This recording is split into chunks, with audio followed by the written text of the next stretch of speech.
ಸಾರ್ವಜನಿಕರ ಆರೋಪ ಗೊತ್ತಿಲ್ಲ, ಆದ್ರೆ ನಾನು ಇಷ್ಟು ಹೇಳಲಿಕ್ಕೆ ಇಷ್ಟಪಡ್ತೆ. ಇದು ತಾವು ಸರಿಯಾಗಿ ಹೇಳಿದ್ರಿ. ಇದು ಮೊದಲ ಬಾರಿ ಏನೂ ಅಲ್ಲ. 3 ತಿಂಗಳಿಗೊಮ್ಮೆ 4 ತಿಂಗಳಿಗೊಮ್ಮೆ ಒಂದು ಪ್ರೆಸ್ ಮೀಟ್ ಕಾಲ್ ಮಾಡಿ ಅದನ್ನ ಒಂದು ವೈಯಕ್ತಿಕವಾಗಿ ಅಗೌರವದಿಂದ ತುಂಬಾ ತುಚ್ಛವಾಗಿ ಹಗುರವಾಗಿ ಮಾತಾಡಿರೋದು ನಮ್ಮ ಗಮನಕ್ಕೆ ಬಂದಿದೆ ಸಹ. ನಾವು ನೋಡಿದ್ದೇವೆ ಮತ್ತೆ ಕೇಳಿದ್ದೇವೆ. ನಾನು ಕೋರ್ಕೊಳ್ಳೋದು ಇಷ್ಟೇ, ಮಾನ್ಯ ಶಾಸಕರು, ತುಂಬಾ ಹಿರಿಯ ಮಾಜಿ ಸಚಿವರು, ಹಿರಿಯ ರಾಜಕಾರಣಿಗಳು, ಅನುಭವಿಗಳು, ಸಮಾಜದಲ್ಲಿ ಒಂದು ಸಂದೇಶ ಹೋಗ್ತದೆ.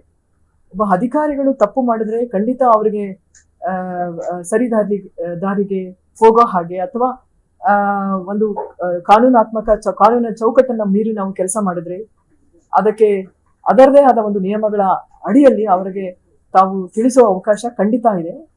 ಅದನ್ನ ತಿದ್ದುಪಡಿ ಮಾಡಿಕೊಳ್ಳೋದು ಅಥವಾ ನಿಯಮಾನುಸಾರ ಕೆಲಸ ಮಾಡುವುದು ನಮ್ಮ ಜವಾಬ್ದಾರಿ ಇರ್ತದೆ. ಅದು ಹೊರತುಪಡಿಸಿ ವೈಯಕ್ತಿಕವಾಗಿ ಮಾನಸಿಕವಾಗಿ ಅಷ್ಟು ಹಗುರವಾಗಿ ಒಬ್ಬ ಅಧಿಕಾರಿ ಬಗ್ಗೆ, ಜಿಲ್ಲಾಧಿಕಾರಿಗಳ ಬಗ್ಗೆ ಮಾತಾಡೋದು ಇದು ಅವರ ಘನತೆಗೆ ನಿಜವಾಗ್ಲೂ ತಕ್ಕದ್ದಲ್ಲ. ಯಾವುದೇ ಅಧಿಕಾರಿ ಇರ್ಬೋದು. ಆ ವಿಷಯದಲ್ಲಿ ನೋಡಿ, ಅಧಿಕಾರಿಗಳು ತಪ್ಪು ಮಾಡಿದ್ರೆ ಅದಕ್ಕೆ ಕಾನೂನಾತ್ಮಕ ಕ್ರಮಗಳನ್ನು ವಹಿಸಲಿಕ್ಕೆ ಎಲ್ಲ ಅವಕಾಶ ಉಂಟು. ದಯವಿಟ್ಟು ಅದನ್ನ ಅವರು ಉಪಯೋಗಿಸಬಹುದು. ಅದು ಬಿಟ್ಟು ವೈಯಕ್ತಿಕ ನೋಡ್ರಿ ಎಂತ ಶಬ್ದಗಳನ್ನ ಬಳಸಿದ್ದಾರೆ ಅಂದ್ರೆ ನಿಜವಾಗ್ಲೂ ಅದು ತುಂಬಾನೇ ನಮಗೆ ನೋವನ್ನ ಉಂಟು ಮಾಡಿದೆ. ಒಬ್ಬ ಅಧಿಕಾರಿ ನೋಡಿ, ನಾವು ಚಿಕ್ಕವರಿದ್ದಾಗ ಅನ್ಕೊಂಡಿದ್ವಿ ಶಿಕ್ಷಣ ಪಡೆದ್ರೆ ಗೌರವ ಕೊಡ್ತಾರೆ ಸಮಾಜದಲ್ಲಿ. ಶಿಕ್ಷಣ ತಗೊಂಡ್ವಿ, ಒಳ್ಳೆ ಉನ್ನತ ಅಧಿಕಾರಿ ಆದ್ರೆ ಗೌರವ ಕೊಡ್ತಾರೆ. ಜಿಲ್ಲಾಧಿಕಾರಿ ಅಂತ ಉನ್ನತ ಅಧಿಕಾರಿ ಸ್ಥಾನದಲ್ಲಿ ಇದ್ರೂ ಸಹ ಅಗೌರವವಾಗಿ ಮಾತಾಡ್ತಾರೆ ಅಂದ್ರೆ ಮತ್ತೆ ಇನ್ನು ಯಾವ ಸ್ಥಾನದಲ್ಲಿ ಇದ್ರೆ ಗೌರವ ಸಿಗುತ್ತೆ ನಮಗೆ? ನಾವೇನಾದ್ರು ತಪ್ಪು ಮಾಡಿದ್ರೆ ತಿಳಿಸಿ ನಮಗೆ.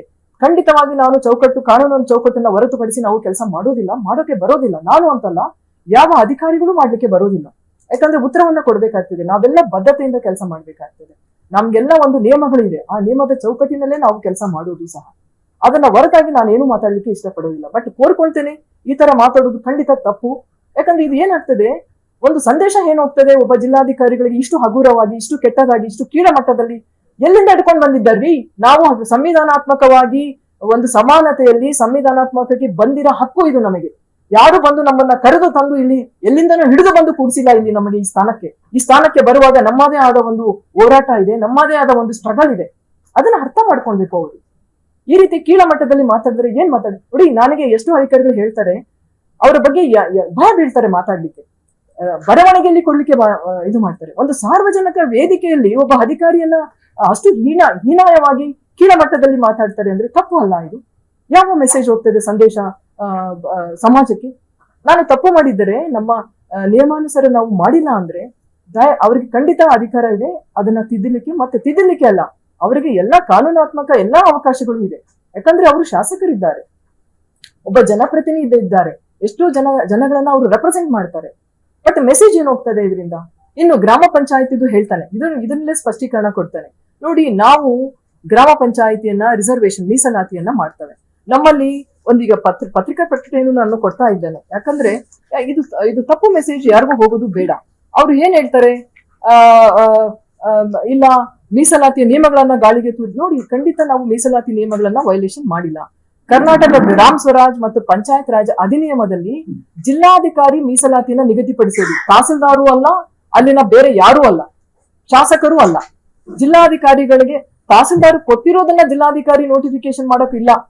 ಜಿಲ್ಲಾಧಿಕಾರಿ ಅವರೇ ಅವರ ನಿಯಮಾನುಸಾರ ನಾನು ಹೇಳ್ತೇನೆ,